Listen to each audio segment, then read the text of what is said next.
નમસ્કાર સાથીઓ, આજના આ ખાસ એનિમેટેડ વિશ્લેષણમાં આપ સૌનું સ્વાગત છે। આપણે સૌ જાણીએ છીએ કે વસ્તી ગણતરી 2027ની તૈયારીઓ હવે પૂરજોશમાં છે। આખી પ્રક્રિયાનું સૌથી મોટું અને મહત્વનું લક્ષ્ય શું છે ખબર છે? ફિલ્ડની વાસ્તવિકતા અને HLO એપ વચ્ચે શૂન્ય ડેટા મિસમેચ, એટલે કે ડેટામાં સહેજ પણ ભૂલ ના થવી જોઈએ।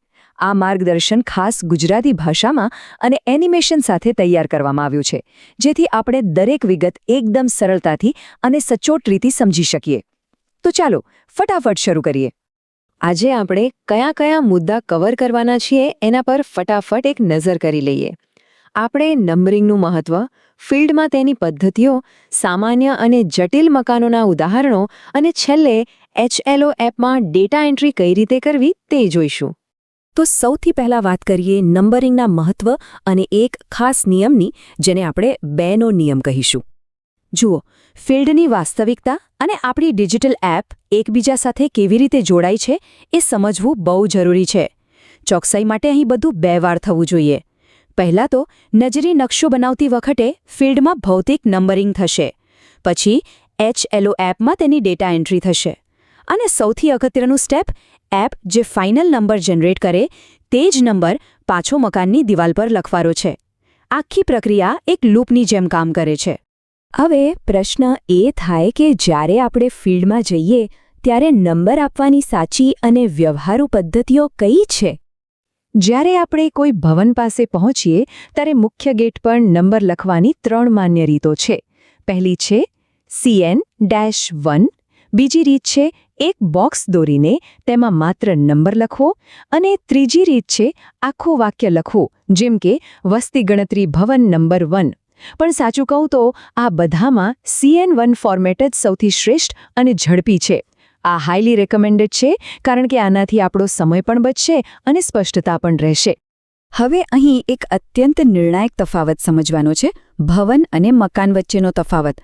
આ એકદમ પાયાની વાત છે। ભવન એટલે એક આર્કિટેક્ચરલ માળખું અથવા બિલ્ડિંગ, પણ વસ્તી ગણતરી માટે મકાન કોને કહેવાય? જુઓ, જો એક જ ભવનમાં અલગ અલગ પરિવારો રહેતા હોય અને તેમના રસોડા અલગ હોય તો તે અલગ વસ્તી ગણતરી મકાનો ગણાશે। બસ આ અલગ રસોડાવાળો નિયમ મગજમાં બરાબર ફિટ કરી લેવાનો છે। ચાલો આ નિયમને વધુ સારી રીતે સમજવા માટે આપણે ફિલ્ડના કેટલાક એકદમ સામાન્ય અને સીધા ઉદાહરણો જોઈએ। આ ટેબલ જુઓ।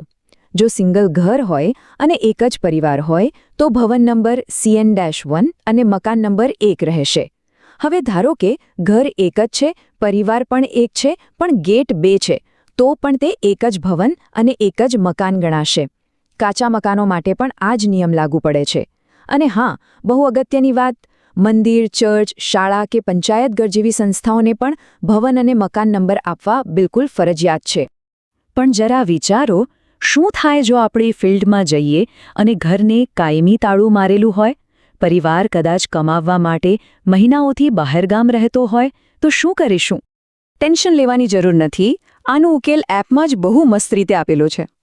આવા બંધ મકાનને પણ સામાન્ય મકાનની જેમ ભવન નંબર અને વસ્તી ગણતરી મકાન નંબર 1 તો આપવાનો જ છે ને। પછી HLO એપમાં એક લોકડનો વિકલ્પ છે, તેને સિલેક્ટ કરી લેવાનું। આમ કરવાથી મુખ્ય સર્વેના બધા જ પ્રશ્નો સ્કીપ થઈ જશે અને માત્ર મોબાઈલ નંબર નાખવાનો ઓપ્શન આવશે। છે ને એકદમ સ્માર્ટ અને આસાન રીત? સાદા મકાનોની વાત તો ક્લિયર થઈ ગઈ। હવે આપણે એવા વિશિષ્ટ અને જટિલ કિસ્સાઓ તરફ જઈએ જે ફિલ્ડમાં ચોક્કસ જોવા મળશે અને આપણને કન્ફ્યુઝ કરી શકે છે। આ પરિસ્થિતિઓ બહુ જ ધ્યાનથી સમજવા જેવી છે। ધારો કે એક હરોળમાં 3 રૂમ છે અને તેમાં 3 અલગ પરિવારો રહે છે, તો એ 3 અલગ ભવન ગણાશે। પણ જો એક ફ્લેટની બિલ્ડિંગ હોય જેમાં 6 પરિવારો રહે છે તો આખી બિલ્ડિંગ એક ભવન ગણાશે, પણ તેની અંદર 6 અલગ વસ્તી ગણતરી મકાન થશે। એ જ રીતે જો 2 ભાઈઓ એક જ ઘરમાં રહેતા હોય પણ બંનેના રસોડા અલગ હોય તો એક ભવન અને 2 મકાન। અને જો એક જ પરિવારનું મુખ્ય ઘર હોય, સાથે ઓફિસ અને પશુશાળા પણ હોય, તો ભવન એક જ રહેશે, પણ ઉપયોગ અલગ હોવાથી તે 3 અલગ મકાનો તરીકે નોંધાશે। તો હવે મને કહો, જો કોઈ પ્રોપર્ટી પર પરિવારની સાથે એમનો નોકર પણ રહેતો હોય તો તેની ગણતરી કેવી રીતે કરીશું? અહીં પેલા અલગ રસોડાવાળા નિયમની ખરી કસોટી થાય છે। અહીં 2 કિસ્સા બની શકે।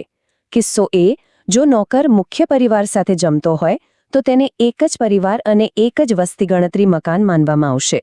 પણ કિસ્સો બી, જો નોકર પોતાના અલગ રૂમમાં રહેતો હોય અને પોતાની રસોઈ જાતે અલગ બનાવતો હોય તો ભવન એક હોવા છતાં ત્યાં 2 અલગ વસ્તી ગણતરી મકાનો નોંધાશે.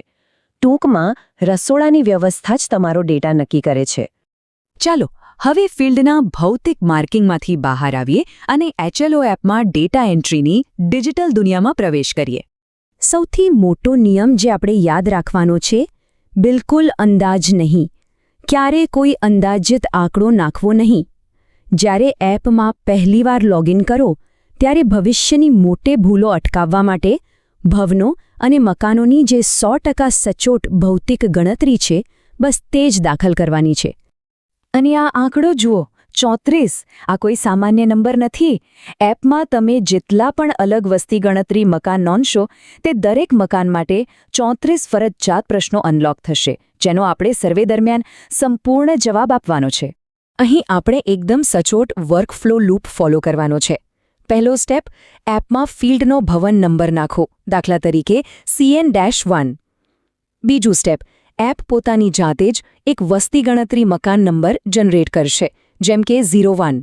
અને ત્રીજું, સૌથી અગત્યનું સ્ટેપ, આ જનરેટ થયેલો 01 નંબર પાછા જઈને તે જ મકાનની બહાર દિવાલ પર ભૌતિક રીતે લખવાનો છે. આનાથી આપણો ડિજિટલ અને ફિઝિકલ ડેટા સંપૂર્ણ મેચ થઈ જશે. એપની અંદર 2 બટન આપેલા છે જેનો તફાવત બરાબર સમજવો પડશે. એક છે નયા અને બીજું છે દોહરાઈ. નયા એટલે નવું બટન જે કોઈપણ નવા ભવનના પ્રથમ મકાન માટે નંબર જનરેટ કરે છે. પણ ધારો કે એક જ ભવનમાં 2 અલગ પરિવારો રહે છે અને આપણે બીજું મકાન ઉમેરવું છે તો ત્યાં હંમેશા દોહરાઈ એટલે કે રિપીટ બટન વાપરવાનું છે. બહુ પરિવારવાળા મકાનોનો સાચો ડેટા લેવા માટે આ બટન બહુ જ અગત્યનું છે. તો અંતે એક ઉત્તેજક સવાલ સાથે આ સેશન પૂરો કરીએ. જો ફિલ્ડમાં મકાનની દિવાલો પરનું માર્કિંગ અને આપણી HLO એપની એન્ટ્રીઓ આ રીતે સંપૂર્ણપણે એકબીજા સાથે મેચ થઈ જાય તો શું આપણો વસ્તી ગણતરી 2027નો ડેટા 100% સચોટ છે? બિલકુલ. અને આ જ આપણું ફાઇનલ લક્ષ્ય છે. આખી પ્રક્રિયા એક મોટી પઝલ જેવી છે, પણ જો આપણે આ નિયમોનું પાલન કરીશું તો આપણી કામગીરી ખરેખર શાનદાર રહેશે.